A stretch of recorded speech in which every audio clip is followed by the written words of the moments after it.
All right, welcome back to Long Island's #1 pro wrestler broadcast, Monte The Pharaoh, where we have the great Jim Brunzell, future Hall of Famer.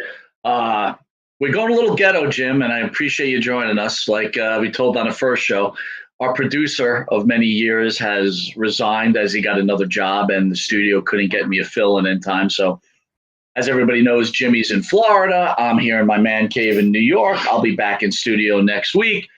But before we get going, first of all, Jim, you don't age, dude. Like every time I see you, you get younger and younger and younger. Well, I want to tell you the reason why. Whoops. Did that count? Did it sound okay? Yeah, you're good. Okay.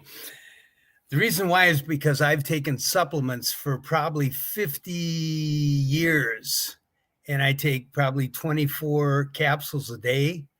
And when I go see my doctor for my annual physical, and he checks me out and everything, and he says, you know, Jim, he says, one thing I know for sure. And I said, what's that, Dr. Albers? And he says, you have the most expensive urine in St. Paul, Minnesota.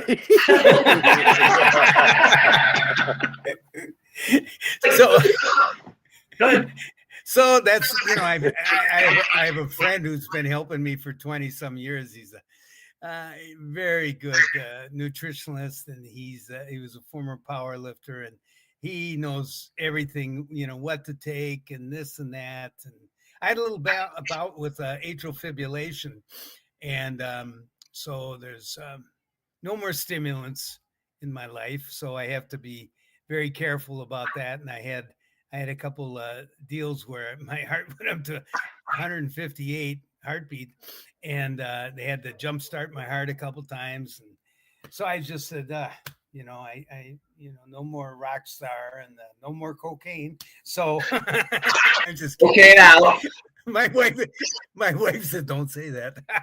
Yeah. I gotta tell you, like every time I speak to you, you're sharp.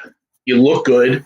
It's just, it really is pretty amazing, man. I'm always, you know, me and Jimmy speak. We're like, dude, I don't think I'm making it to 65, much less. And you know what I mean? And it's like, I see guys like you. I'm like, holy cow, I got to figure out what these dudes are doing. First of all, I want to thank you real quick. Is anytime I call on Jim Brunzell, he's there for us. And that means the world to us. You're one of our favorite people. And we really want to just say that to you. It just means the world to us. Well, thank you very much. I enjoy these, you know. I enjoy coming on and talking and reminiscing. And you know, my fans, you know, they're still out there. You know, I just turned 75 last week. So, liar. He's lying. No, August 13th, 1949. Wow. And you know, we had a nice quiet dinner, my wife and I, and my kids, you know, celebrated. And you know, life's a gift, and you have to make the most of it. And I've tried to do so. And I was so thankful that I survived the professional wrestling journey, you know, for 25, 27 years, because that killed a lot of people, that business. Sure has. I got to say, because I think I think the lifespan of a wrestler has got to be like maybe 50, considering everything that you guys have gone through between, you know, the juice and amphetamines or whatever bullshit, you know, you had to do to survive in the industry. Just real quick, before we get going on you, okay. We were talking before we started. We had a side conversation. So everybody out there, you know, everybody knows how much Jimmy and I love Mr. Bob Backlund, and up here in the WWE, he was a hero to all of us. And Jimmy was saying, we hated him. Wait a minute. We were always rooting against him. Well, yeah, but now, right? Oh, of course he is. But back in the day, we were begging for them to take the strap off of him. Go ahead. We love him. Go ahead. So Jimmy was telling myself and Jim that he had heard that Backlund was living in Panama City and he would love to go see him. Yeah. And, you know, if anybody's aware, Bob probably isn't doing the best. But, you know, Mr. Brunzell was talking about Bob Backlund. He was calling him Bobby, and we were just bullshitting. And we were talking about the day Backlund lost to the Iron Sheik. And then there was a strange turn to the conversation. I said, we got to stop the conversation now because what the great Jim Brunzell is about to say is news to me. So I'm going to set the table because I got to hear the story now. So if everybody understands, Jimmy and I, like many WWF guys, grew up here hating Bob Backlund. I think we were the original. Our entire junior high into high school, 5.5 years, the man was champion, turning back the likes of Greg the Hammer Valentine, Magnificent Morocco, Sergeant Slaughter, for God's sakes. He was taking them all down, Mike. And Killer Khan. The Mongolian. Yep. So, when the Iron Sheik came to the WWE, and there was a second round there, right? Everybody was like, forget this. This is a waste of time. Because I think he had just beaten a mass superstar who we thought had a chance. And we always thought someone had a chance. Adrian Adonis had a chance. Right. So the list is long. So fast forward, the match is set. No one's watching. It's a waste of our time. I'm at my girlfriend's house, and in the Daily News, this little caption. I was watching. Yeah, which is crazy. I don't even know why you were. Because it's wrestling. I love wrestling. Okay. So in this little caption, it has, Iron Sheik defeats Bob Backlund for the title. And I'm like, what? So I said, someone telling that story to Jim, and Jim's like, I don't think Backlund knew it was going to happen. I said, stop. Because I've never heard this. So, Jim, I'm turning it over to you, man. Well, now this is what I heard through a lot of the boys. Okay. First of all, Hulk Hogan had just left Minnesota to come to New York. There's no way that they're going to have Hulk Hogan beat Bobby Backlund. It just wouldn't. First of all, it wouldn't have been a good match. And then second of all, you don't have a baby face beat another baby face, and he would have to beat him 1, 2, 3. So they thought Khosrow Vaziri, the Iron Schnook, would be a good he would be good in there. So what happened was, and this is what I heard, I never talked to Bob about it, but he was surprised. What happened was they had a good match and blah, blah, blah, blah. And the next thing you know, Khosrow puts the camel clutch on him. And his manager, who I just forgot his name again. Skolin. Arnold Skolin threw the towel in. So they rang the bell, and that was it. So Khosrow won. And then 2 weeks later, he got beat by the Hulk, whatever it was. So, and Bobby just went, I don't think he knew. And they had done this. Vince had done this. Vince McMahon Jr. had done that, with Shawn Michaels and Bret Hart. And it was, but, I'll say this, Bobby made a ton of money. Bob Backlund made probably, I would say, $3.5-4 million in that time period. Maybe more. Really? He saved his money, honest God. He saved his money since he was down in Dallas, Texas. I gotta tell you a quick story. In 1974, I was in Kansas City wrestling in the Central States, and I was working for Bob Geigel and Pat O'Connor, and you wrestled every single night. Twice a night. And I was just starting. So Bob Backlund was coming down from Minnesota and he was going to go to Texas.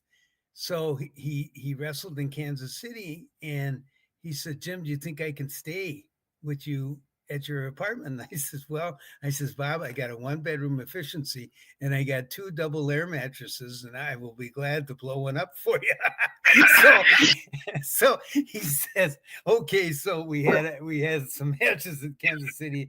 Then we come back and Bob could drink a case of beer. Really? He loved that. He didn't do any drugs, nothing, but he could drink a case of beer. Just boom, boom, boom, boom, boom, boom.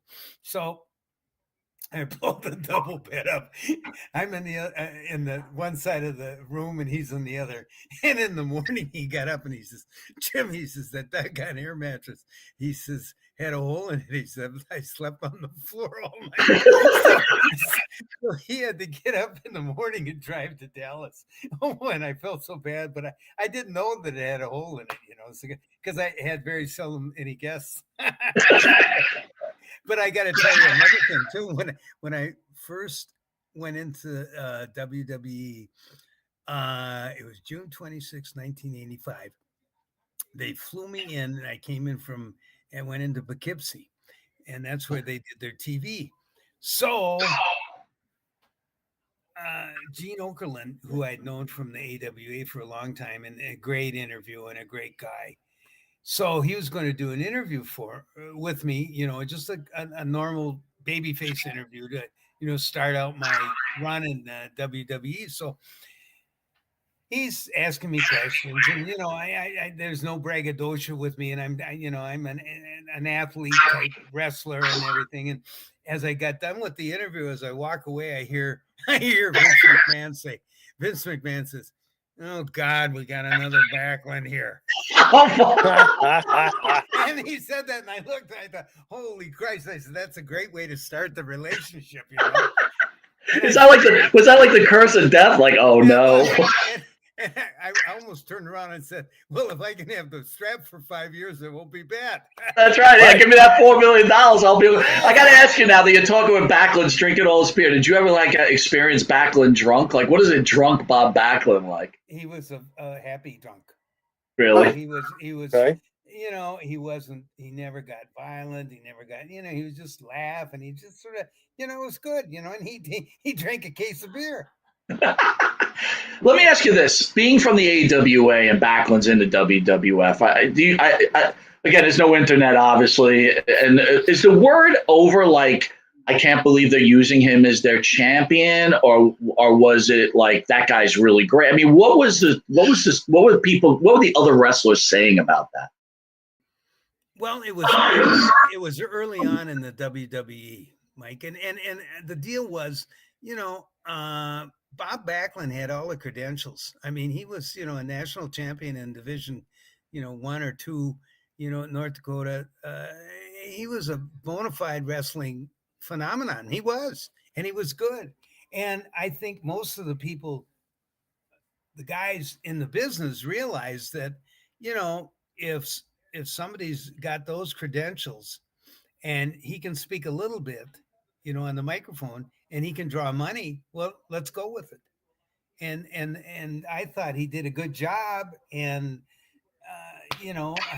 it's hard. The WWE was so hard because there were, especially after Hulk got there, and then there was 60 guys there, and they ran 3 towns a night, and it was just a free for all, and everybody wanted to do this, and they wanted to be this guy, and they wanted to make this much money, and it was a chaos. And Vince, he didn't give a shit, and George Scott, I want to say God rest his soul, but at the same time, he was the worst booker I've ever met in my life. George Scott was horrible. Why was he horrible? Well, why was he horrible? It was horrible because all he wanted to do this was his method to success. I'm going to book the guys every single night. I'm not going to give them a day off. And that way they can't complain. So that's what he did. When I wrestled in, North Carolina, it was a Mid-Atlantic. Cosro and I did a deal, and I was a Mid-Atlantic champion. I wound up losing to him with his loaded boot on TV. So 2 weeks later, I'm going to wrestle him in Greensboro, North Carolina, wherever it is. So everybody's built up for this match, and I've got his loaded boot, the one with the curly toe on it. So I come in to the locker room that night, and Sandy Scott, George Scott's brother, was the agent at the town. And he said, "Did you get the finish from George?" And I said, "No." I said, "What is it?" And he says, "George wants you to do an hour draw." And I said, "What?" And he said, "An hour draw." I said, "Sandy," I said, "I'm a baby face. I got his boot on, and I can't beat him in an hour. I says, you might as well dig a hole in the middle of the ring and bury Jim Brunzell because I will be dead, for drawing money. And we did the hour, and it was putrid. It was horrible. And I thought, oh my God. And I had to do a couple more, 2 or 3 more hour draws with Cosro. And the last one I did got me fired. We were in I think it was Anderson, No, it wasn't Anderson. It was someplace in South Carolina. It was an Indian reservation. And they had maybe 1,200 people in the audience. So Sandy Scott comes up to me and he says, George wants you and Cosro to do an hour draw. I said, are you kidding? An hour draw in 1,200 people? And he says, yeah. So we're going to do an hour draw. So we're having a match, and all of a sudden both of us go outside, and Cosro says, oh. I said, what's the matter? He said, I hurt my back. I said, did you really hurt your back? And he says, yeah. So he's limping around. So we're fighting outside. That was the Undertaker. That was the American Badass passing by the house. That's what happens when you're not in studio. Yeah. Live TV, baby. Jim, we digress. So what happened was we're both outside, and I said, we'll get counted out. So we take a 10 count, and nobody wins. So the next morning I get a call. Especially the fans. Yeah, that's for sure.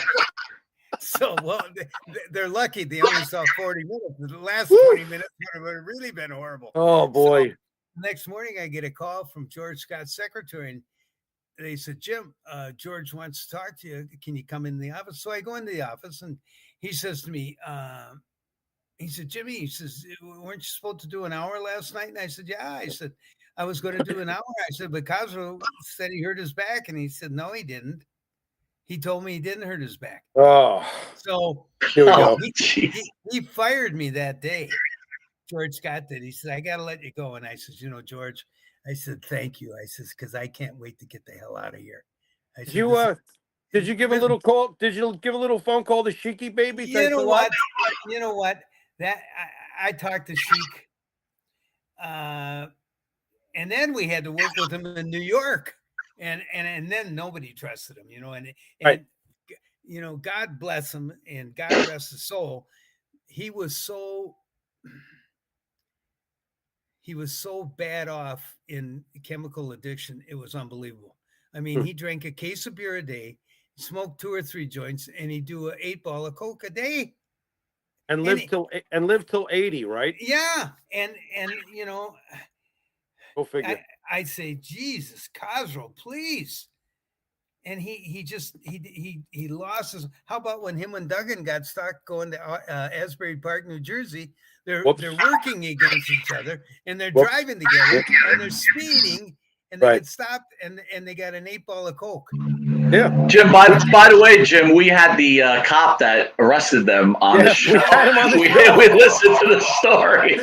It was great. He actually felt guilty afterwards. He's like, because when Sheik was like, "It's me, the Iron Sheik," and he thought that he was going to get off, and the cop's like, "Well, now that I know your name, I got to take care of the rest because there's an 8-ball of coke in your boot." He was like, "What is he supposed to do? What is he supposed to do?" And here it just blew everything apart. I mean, and Vince sort of didn't want guys traveling together, and he says, "Hey, we're doing good business here. Everybody's making money. Don't blow it by stupid thing like that." And they did, and I thought, oh my God. And then I don't think they fired either one of them, but they gave them both like 2 weeks off. And then they just kept going, but they didn't work against each other too much. Right. They could have been tag team partners. If I remember right, guys, they were really pushing Duggan. He was against Andre. That destroyed Duggan's run there. That definitely killed him off a little bit. Well, I want to tell you what happened. In WrestleMania 3, Brian Blair and I, the Killer Bees, were against Cosro and Joe Benarczyk, Nikolai Volkov. So Joe. yes, Joe. So we're in the match, and it was a hell of a card and a hell of a we Oh yeah. Oh yeah. was good and everything. I mean, 97,000 people there. Great. So what happens? Jim Duggan comes in with his 2x4 and gets us disqualified, and we're supposed to be happy and congratulate him.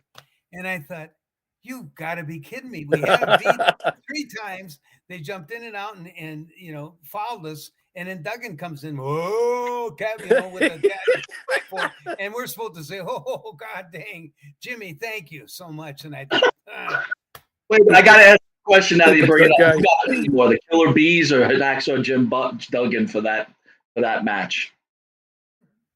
Who got paid more, the Killer Bees or Hacksaw Jim Duggan? I think we all, everybody underneath got 10 grand. Oh, a blanket. So wait a minute, Duggan running in with a 2x4 for 1 minute got paid the same amount of money as you did for wrestling 25. Yeah, I'm cheap sure. guy. I think Hulk got $1 million, Andre got $1 million, and there was a couple guys that got 200,000. The guys leading up to that, semifinal match. It might have been Steamboat, Savage and Steamboat, probably, right? Yeah, and Savage what a great talent he was, and so was Ricky Steamboat. Ricky Steamboat at that time he was the best babyface in the business. He was incredible. He could wrestle. He could wrestle an hour. I saw him do 2 or 3 hour draws with Ric Flair in North Carolina. Wow. And it was just spectacular. Every night, I mean, Ricky was a great guy too. Good guy. I hope he's doing well now. I saw him a couple years ago at one of those wrestling deals, and he looked good. And I don't know. He was on a show about 6 months ago, Jim. He looks great. Great guy. Listen, I got to ask you about this. Last week or 2 weeks ago, we lost the great Kevin Sullivan. Did you have any relationship with Kevin? If so, could you tell us a little bit about it? I like Kevin.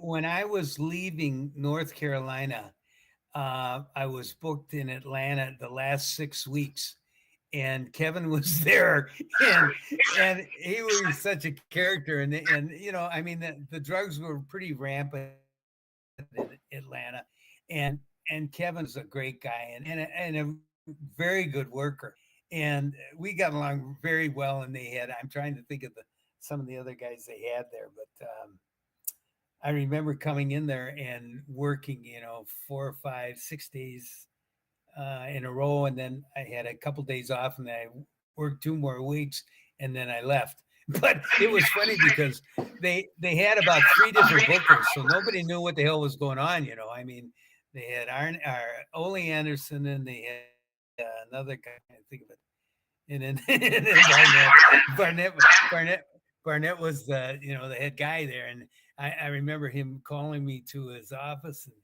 he said to me, Jimmy, he says, the turning point in your career. He said, what do you want to do? And I said, Jim, I want to make the most money I can. And I said, the only way you can make money is you got to be a champion of some sort, either the, a Mid-Atlantic champion or a world champion or a tag team champion. But I said, I'm going to go back to AWA. I said, I miss it. And I said, AWA was great. You only wrestled 14 times a month.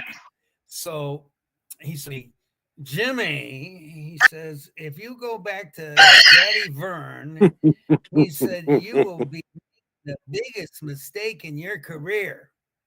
And I said, Jim, I'm sorry, I got to go back, because I said my wife is from there, and it's my home, and we got 2 kids now, young kids, 3 and 1 years old. So I go back. They put Greg and I back together, and we had the biggest year.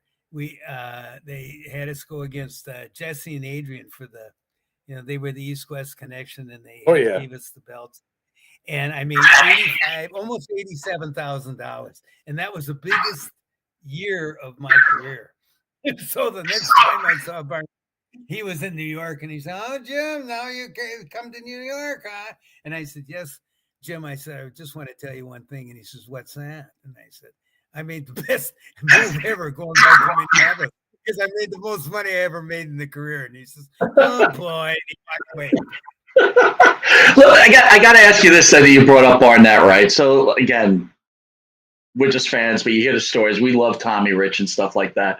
When you meet Barnett, he calls you in the office, right? I'm assuming you hear the Tommy Rich stories. Are you like, oh boy, is this like I'm in trouble right now, or what's like running through your head?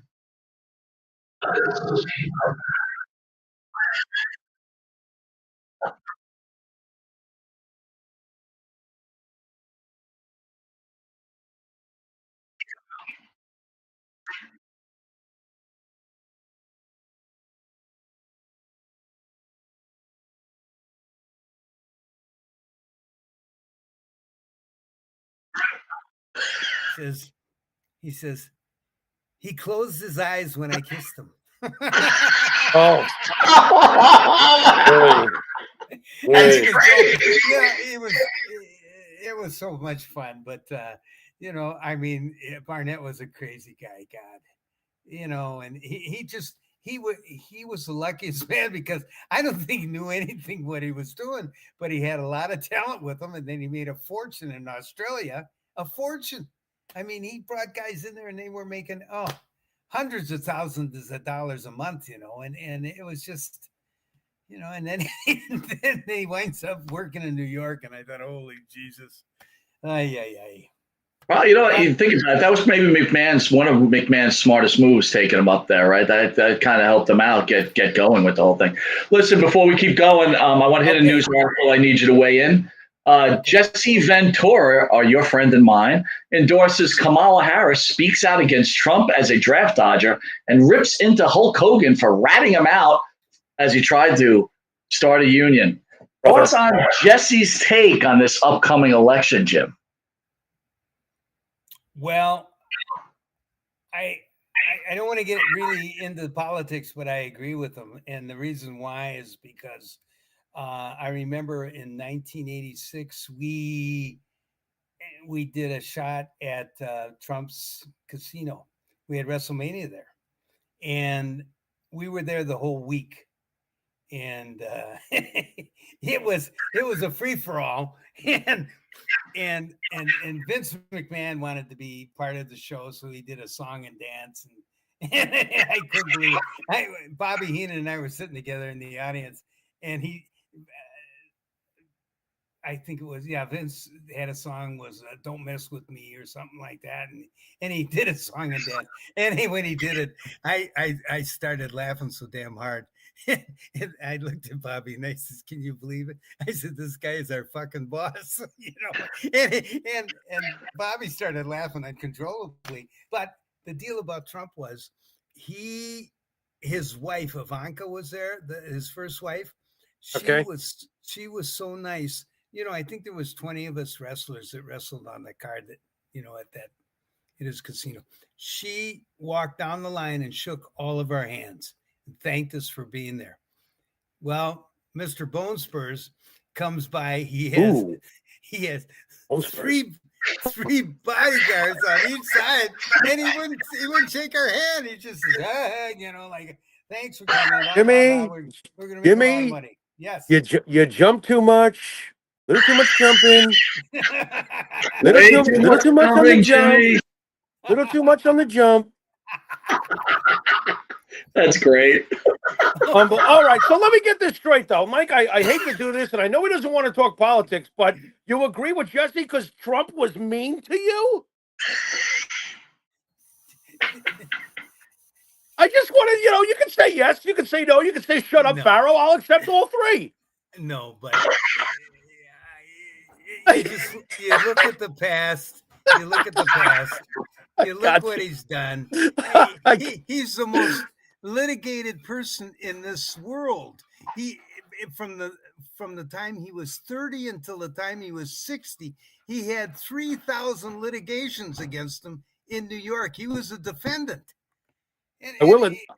I will admit, mathematically, that is more than the preacher from Nazareth. I'll give you that. Well, that's another thing. And then I'll give you that. I got banned from a local newspaper here because, people were comparing Trump to Messiah, Messiah, because he was going to lead all these people that have been wronged all their life and through his presidency. And I said, well, if you go to Revelations book 1, I says, they'll talk about what they call the Antichrist. and Donald Trump fits the Antichrist perfect. I'll just let it go like that. Well, Mike, I think I know what I know how it feels. I love it. I love it. I love it. Hey, well, I really think Kamala Harris is going to win. I really do, and I hope so, because if you look at anything in Project 2025, you'll see they want to get rid of vaccinations. They want to get rid of the Department of Education. They want to get rid of Medicare, our lifeblood. How many people depend? I depend on Medicare. Do you? Are you there yet? No, I'm not. We're not. We're getting close, but we're not quite there. Wait a minute. My doctor, Dr. Keith Richards, who was in the rolling kidney stones, yes. recommended that I continue to smoke my Camel non-filters. I'm not ready for no Medicare. Jesus. Get this out of here, Medicare. Jim, is it fair to say though? Pharaoh says it the best. Growing up, we had Ronald Reagan. Now we have these two. Right. How about that? I will say that Joe Biden did a lot of great things for this country and doesn't get credit for it. And I'm glad that he realized that he was too old and he was on, being a little senile. And I'm glad he went back down and let Kamala Harris, be the president or vice president or president, nominee. So, I just hope and pray that everything goes well. We'll find out. We will find out. Jimmy's looking at me with a big frown on his face. No, okay. Nope. I'm not frowning, but I did want to ask you about one thing, though, that does bother me, okay? What's that? Why is it that, and you got to please meet me halfway here, or I may just jump. I may jump over this table. Why on earth is Donald Trump, no matter how you may feel about him, no matter what his past is or his 4 years in the White House was, I'm adopted and raised in a Jewish household. When I hear Donald Trump and Adolf Hitler in the same sentence, I want to vomit. Is it wrong for me to feel that way? 6 million people killed in the Holocaust. Yeah. World wars. He was going to move into the Middle East, into Africa. I didn't see that happen during Don's 4 years. Is it wrong for me to be offended when I hear Adolf Hitler and Donald Trump in the same sentence? No, I think what they're trying to say is that some of the rhetoric that Trump has said, as far as he would let Putin, have, the Ukraine, and he wouldn't do this and he wouldn't do that. And then he wants to kick out a lot of the people that, in, in our different togetherness in terms of fighting, So the comparison is not fair, but the paranoia is very real. I think so. Thank you. But that's fair. I think you're right. But I do think that people have to be afraid if Trump were to be elected. Fair enough.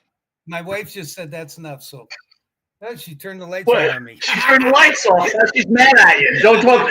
Listen, this is a great. Oh, Jim's going on. Wait a minute. What's that in the background? This is one thing I love. What is that?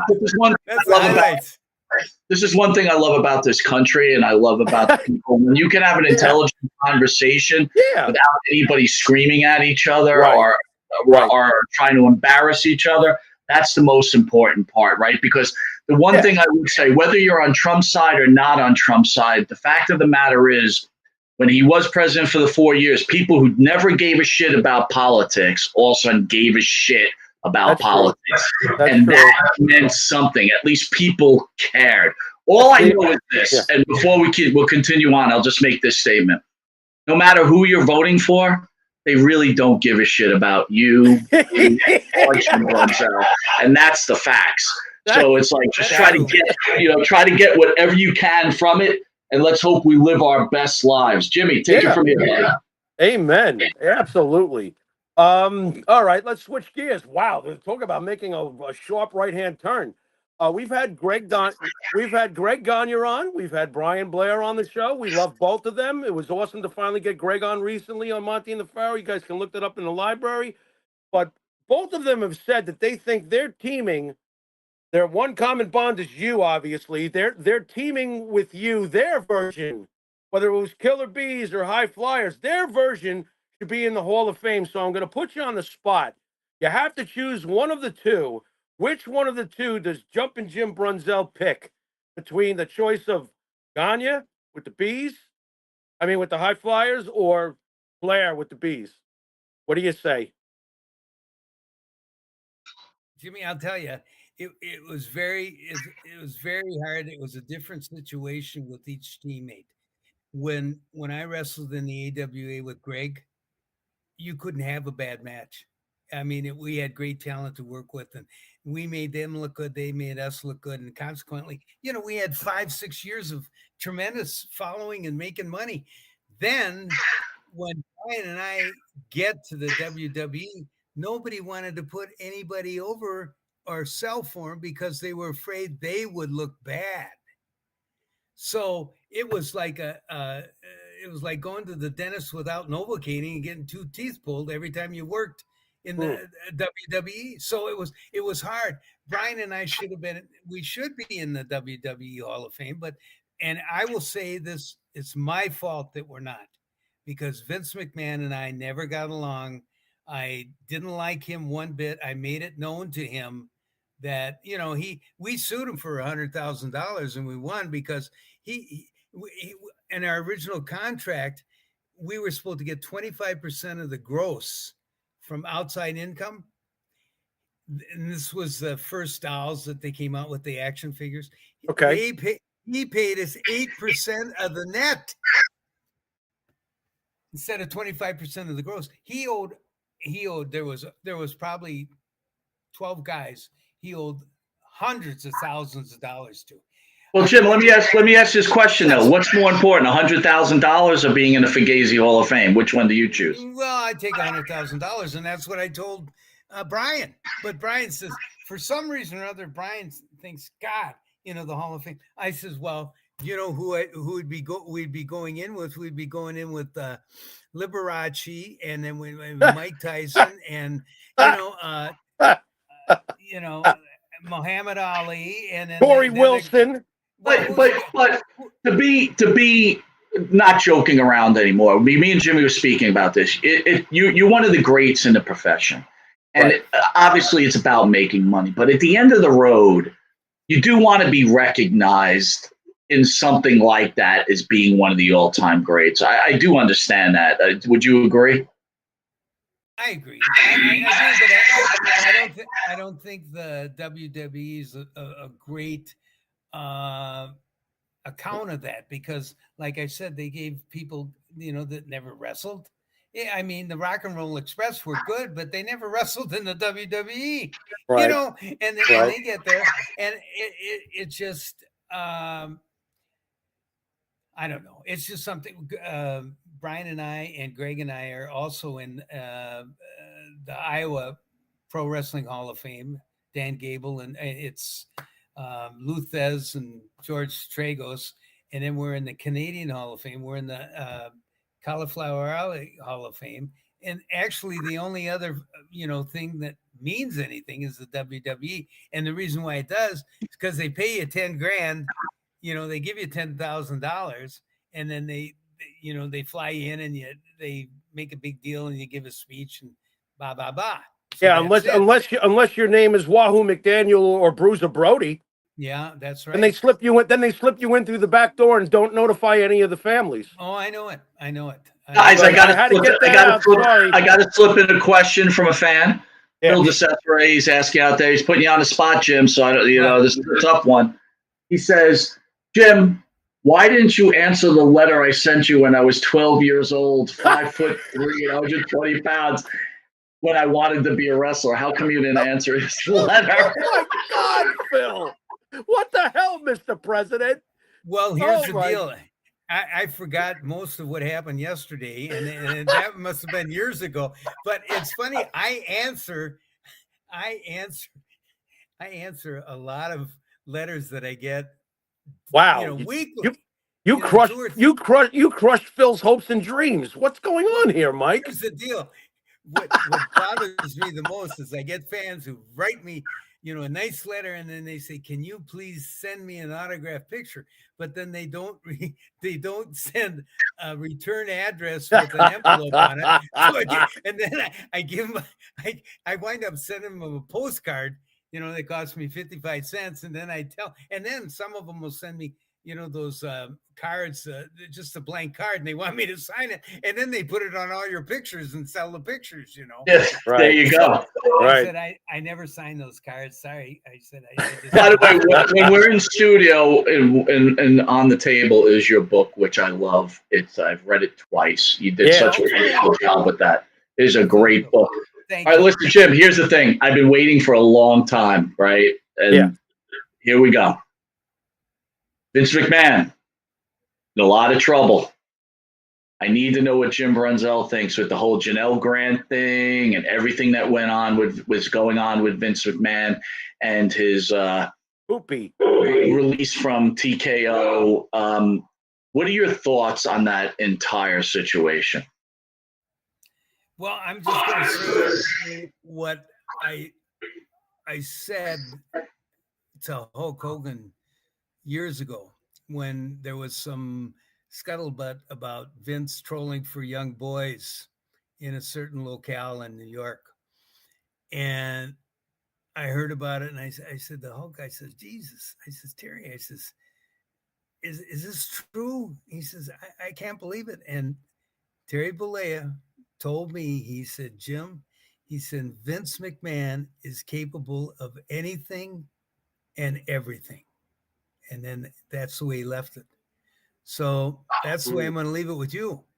Wow. And I know that he's got a reputation as far as paying off women that he had a sexual relation with. I think there's like 4 women and he's paid like $20 million. So, and I know Linda left him, and I'm sure she she's cutting that $3 billion in half and probably whatever. But I think, personally, I think Vince is a very sick man, and that's it. That's all I'm going to say. And at the end, he will get just judgment. Fair enough. Yeah, you know what? That's a great, honest statement, and I really appreciate you, being as forthcoming as you are with that. That's a tough question. You put yourself in a tough situation considering the amount of friends you probably still have in the industry, and some may still remain close with McMahon. So, Brian, if Brian Blair hears this, he'll call me and he'll say, Jimmy, thanks a lot. Now we'll never get into the damn WWE Hall of Fame. Right. Sad, but probably true. Jim, to get back to that comparative that you really didn't give us a definitive answer to, on the back of the baseball card, because I'm kind of nerdy that way, I would have to say that the High Flyers deserve to be in more than the Killer Bees. But that's just me. Any thoughts on that?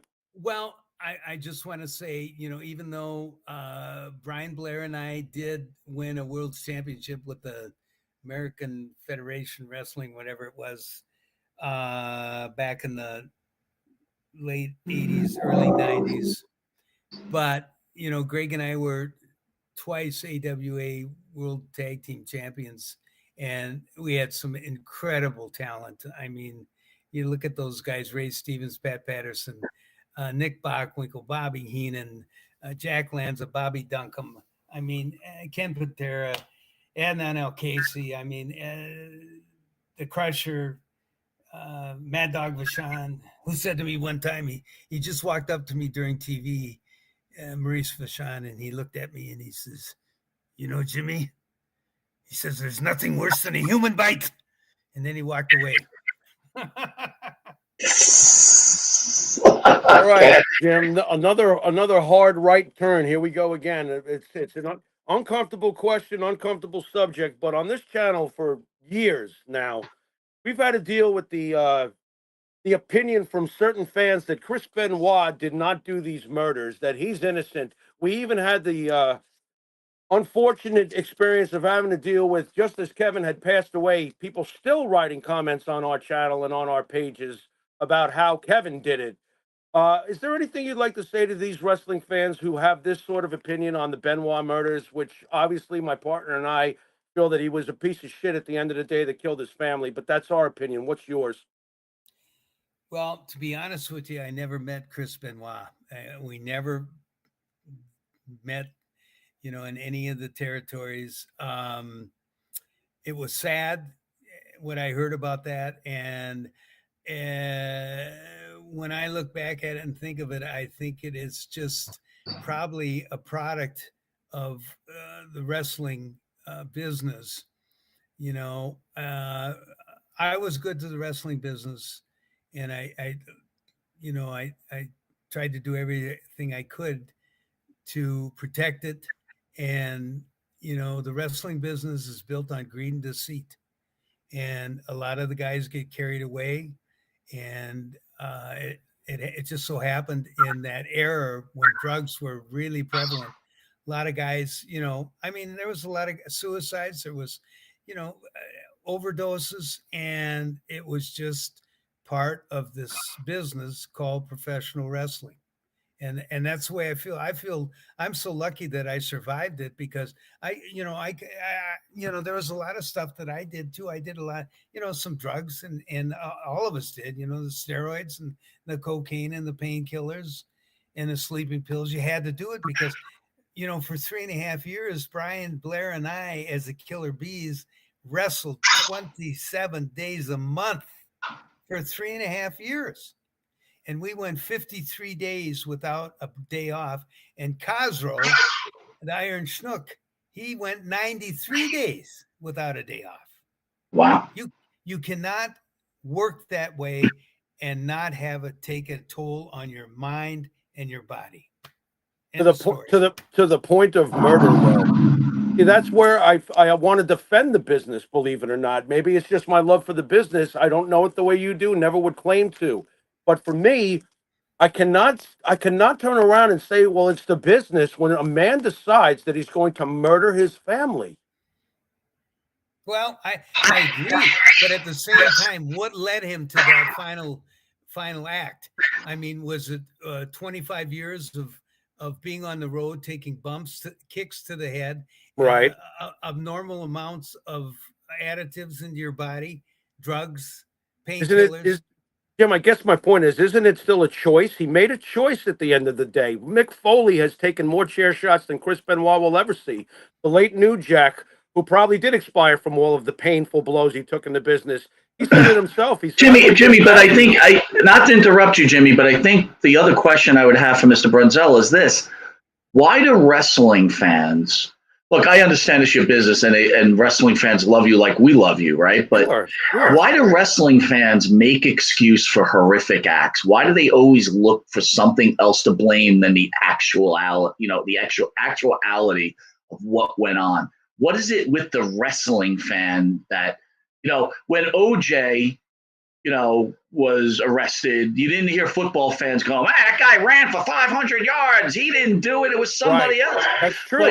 That is you true. just get excuses that, Vince McMahon set him up. Kevin Sullivan did it. Why do wrestling fans act like this? Good question. It is a good question. And I think they justify their opinion basically not really knowing that wrestling is a make-believe world. And right. Whatever happens in that if it's make-believe, you can justify it one way or the other. Right. So if So Kevin Sullivan had been a Bob Backlund his whole career instead of a menacing dark figure of satanic, persuasion, maybe we wouldn't be having this conversation. that's very possible. Interesting. Wow. As long as he had a case of beer, Jimmy. Well, gotta have that. You gotta stand on your head after 24 beers, like Mr. Right. Backlund did. Well, There you go. I'm swinging it this way. So behind me is a picture of who I consider one of the greatest tag teams of all time, the East-West Connection, Ventura and Adonis. Oh And yeah. obviously, that I agree with Jimmy. As much as I love the Killer Bees, I love Gagne, Brunzell, the High Flyers, right? Because they were the mortal foils for the East-West Connection, or vice versa. But Adrian Adonis, huge fan of Adrian Adonis. We've had so many wrestlers, and we had Adonis's daughter on, who was a wonderful person, Angie. But we've had yourself, Gagne, Patera. Hmm. But Adonis gets mixed reviews as a human being. True. From what we've heard. Maybe we'll talk a little bit about the Spivey altercation, but was Adrian Adonis a good guy, Jim, or was he a bully? And you worked with him a lot. What was he like? Adrian was very good in the ring. He had his timing, his bumps, his psychology were, second to none. Oh and yeah. When he and Jesse became the East-West Connection, I mean, what Adrian lacked in his ability on the microphone, Jesse just blew it out of the water. But Jesse couldn't work a lick compared to Adrian, so they complemented each other. But here's again the problem. The problem is drugs. Adrian got way involved with drugs. I mean, he was a big coke guy, and he also dabbled with the painkillers and also the sleeping pills. But I know for a fact that he would be on a coke binge for 2 or 3 4 days, and then he'd have a couple days off, and he'd sleep, and then he'd eat like a two-headed alligator, and he wound up putting on like 50 pounds when he was in the WWE, and I thought, holy God, because he weighed about 245 when he was in Minneapolis with Jesse, and God, what bumps he could take, and he was just great. But then when he got to WWE, which was, I don't know, 5 or 6 years later, he was 300 pounds, and his timing was off a little bit. He still was good in the ring, but the substance abuse ruined him, period. Jimmy, before you go further, I want to ask Mr. Brunzell this question. I want to go back a little bit because we were talking about Benoit, and I was just thinking. So when Greg was on, we asked him about this, and he actually told a story. So I wanted you to weigh in. When we talk about bad people in the industry, someone whose name should never be left out is Rock and Roll Buck Zumhofe.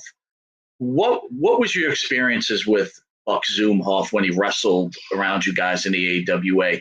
Did you guys know that he had this flavor for young children? And you're a God-fearing guy, Jim, and certainly, I love you, man. You're a good guy. You can tell you're a good guy. How did you handle that? Didn't you want to rip the dude's face off? Well, he was in the AWA, and they put him over as Rock and Roll, and he got over good. And Buck was a sick man. He was a sexual deviant, and to be honest with you, I blame some of the promotions that were involved with him, because they knew this was happening, and he had been, arrested a couple times, and he was stopped, and put in jail, and then let go, and this and that. And to me, that was his problem. And I remember when he got sentenced to 30 years, and he's in Stillwater Prison here in Minnesota. And I sent him a letter, and I told him, I said, Buck, I said, I feel bad, for your situation, but you brought it on yourself. And I said, would you mind if I, would come and visit you, just to talk to you and, bring you a little bit of, friendship. And he told me, he said, nope. He said, don't come and see me never again. So I didn't. So I know he's still there, and he was, it is what it is. I mean, he Does, was a would you say sexual he had? pervert Would you say he has no accountability? Why wouldn't he want to talk to you? You are someone because from the days when. he's ashamed of his action, and he Hmm, knows that he has nothing he can say that right, would, make right, it, make it right. He right. knows he's a pedophile, and he just it's just something he's going to have to live with, and he's doing it. I know he's probably got at least 10 more years, Hmm. and he'll be, let's see, he was about 5 years, 6 years younger than me. He'll probably be 80 some years Going old if he into his gets out of 80s, there. Yeah. right? Wow. It was a shame, man. I mean, and promoters that knew him and sort of brushed it underneath the table. It's So too bad. Vern was aware. Vern Gagne was aware of this I stuff. think so. I think so. Oh boy. Well, a bad story with a bad ending. We've had That's true. we've had Greg Gagne on, as we've said. He told a story on the show about before Hogan jumped ship with the AWA, he was about to have a deal with CBS, which would carry Hogan versus Bockwinkel for the title. Is there any truth to that, as far as you would know? I have no idea. Okay. Greg has told me that, but I'll say this: um, the main reason I believe that Hulk Hogan never got the AWA belt from Infuriating Nick to a Bockwinkel. fan. To a fan, Here's infuriating. here's the reason why is because Vern Gagne was the original, world champion.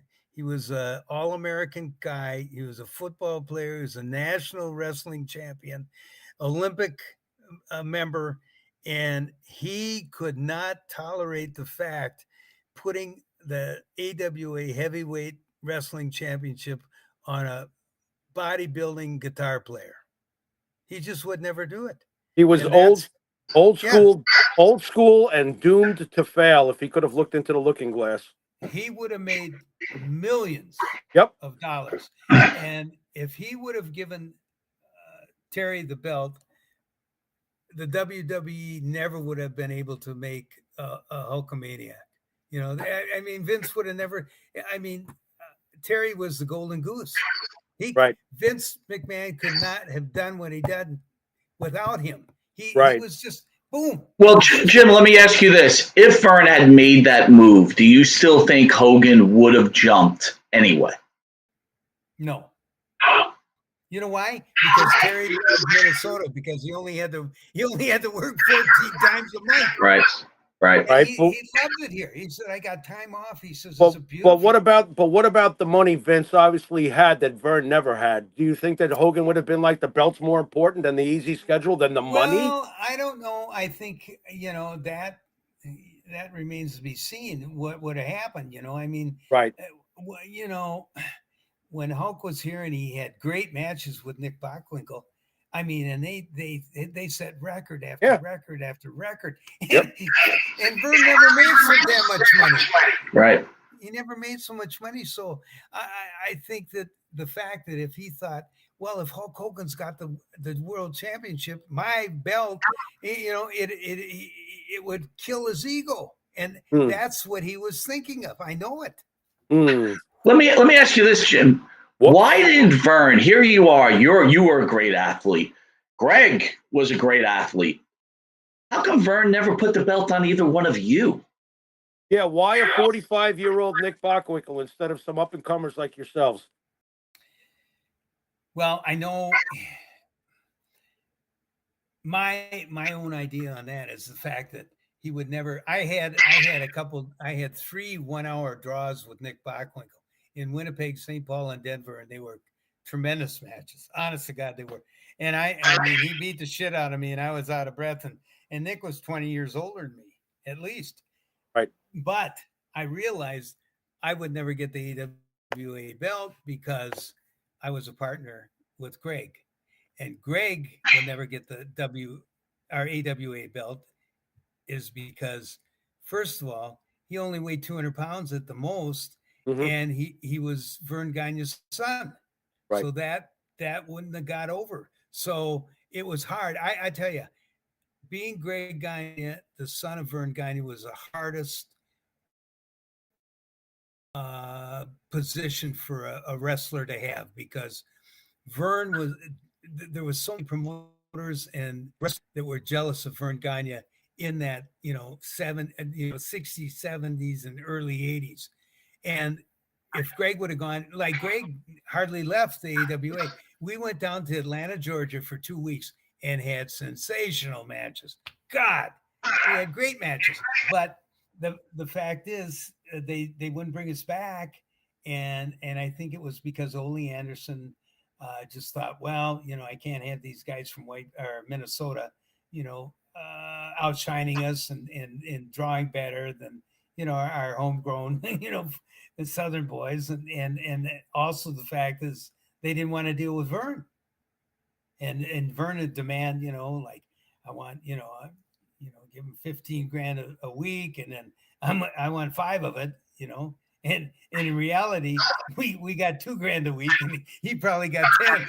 He got 10. Jesus. So here, before we get to the Pharaoh's final question, here's my most important question. Are you ready? Do you still have a Killer Bee mask, and do you once in a while run around the house wearing it? Jumping. I the only time I wear it is 2 occasions. when I make a bank withdrawal, and then also when I on Halloween evening. I open the door and the kids look at me and they run.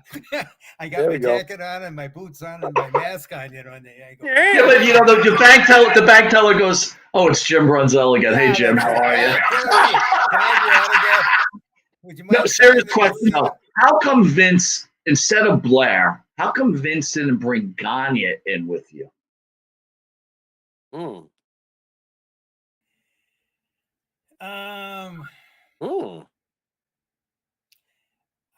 I just think that, Greg wouldn't have fit in, and the reason being, there was so many big guys in the WWE at that time. And, I weighed 230, and there was guys, that we were working with that were, 280 and 290. And I just think that it would have been trouble for the fans to buy Greg. Greg had wrestled in Madison Square Garden a couple times as a favor, to Vern from, I think it was Vince Sr. And Greg had a good match, but he worked with Johnny Rodz.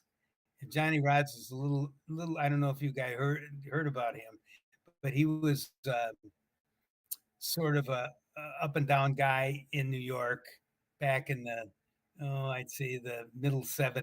We're big fans of Johnny Rodz. Had him on. Yep. Johnny Rodz was a legend. Was the litmus for all you guys, right? He didn't want to make a 190 pounder look good, Right. And consequently they didn't have a good match. And wow, God dang! And he said that Johnny Rodz, he didn't want to do shit. And I said, well, I said he lives there, and well, he's unpredictable. Yes, he was. I never met him, but I heard I heard about him. Yeah, he's a legend in these parts, brother. Johnny Rodz, for sure. I want to get something we call the. Still alive. Johnny's still with us. He was asking if Johnny's still with us. Yeah, I think he had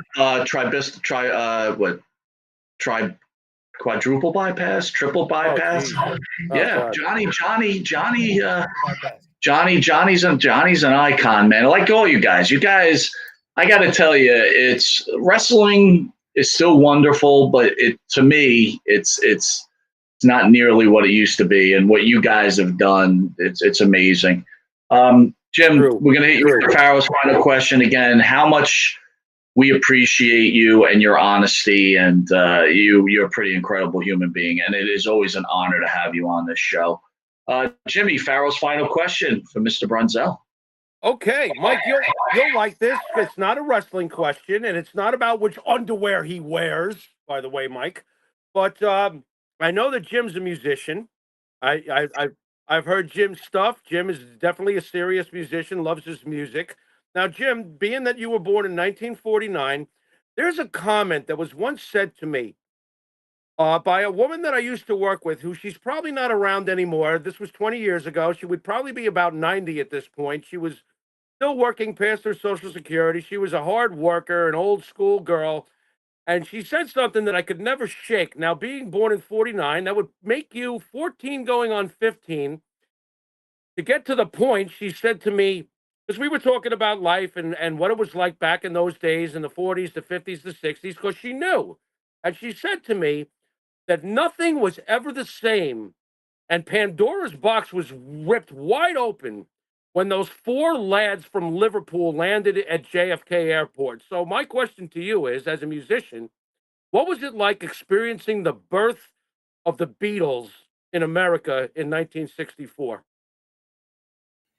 Well, they changed music. They changed the whole rock and roll. They changed the world really with their unique blend of harmonies and their writing. They were the greatest band of all time, really. And I never did get a chance to see them, but I liked a lot of their music. You know, right now I'm a huge Bruce. I've been a Bruce fan for since 1974, and I've seen Bruce 49 times Wow. in 14 cities and 2 countries. Wow. Wow. And in November I'm going up to see him in Winnipeg, Canada, and I just am amazed at him, and I'm amazed at a lot of guys. I see my son saw the Rolling Stones at Wrigley Field Wow. 3 weeks ago or 4 weeks ago in Chicago, and my son's 48 years old. And he says, you know, Dad, he says, I'm just not really a Rolling Stones fan. He says, after the third or fourth song, he says, I was, you know, sort of wanting to go home. And I said, well, I said, you saw one of the greatest bands ever. I saw the Rolling Stones 3 times. And to listen to them now on this Hackney Diamonds, their new LP, you know, the guys are all close to 80 years old, and they still have that unique sound. It's a good record. Oh God, it's a good record. Yeah. They do I got to know now. What is your favorite Bruce song? Prove It All Night live version. There's about Nice. 3 or 4. His guitar. Matter of fact, I went and saw him in Chicago, and I was guest of Andy Frain's Security, and I saw him at a small theater, and I want to say it was East something theater, and I came in and I went to Will Call and I said, my name's Jim Brunzell, and there's 3 tickets for me here. And they says, geez, I'm sorry, there's not. And I said, you got to be kidding me. And I said, Andy Frain, the security people told me that I would have 3 tickets. So they said, oh, well, wait a second. So they make a call, and this guy comes up and he says to me, come on, follow us. So they walked us down right in front in the orchestra pit. Nobody's there, right in front of Bruce's microphone. And Bruce came out and played Prove It All Night. And he does about a 7-minute guitar solo and blew me away. I just went, oh my God, I've never seen anything like it. And I thought, this guy is incredible. He was absolutely incredible. I mean, and I've got to know him, and he's taken time with my family, and he's just a superlative, you know. And he's had a rough time. He had a bad back, and he took way too many of the ibuprofen and wound up getting a peptic ulcer. And then he lost his voice a month ago, and now he's recuperating and coming back. But I can't wait to see him in Winnipeg. You know, I think this might be his last tour, because he'll be 75 in September. Yeah. And by the way, I recommend people out there, if you could catch Springsteen with Howard Stern, one of the great Springsteen interviews around. Jim, before we go, I do have one last question for you. If I was going to ask you in your wrestling career, not your personal life, what was your favorite accomplishment in wrestling, and what's your biggest regret?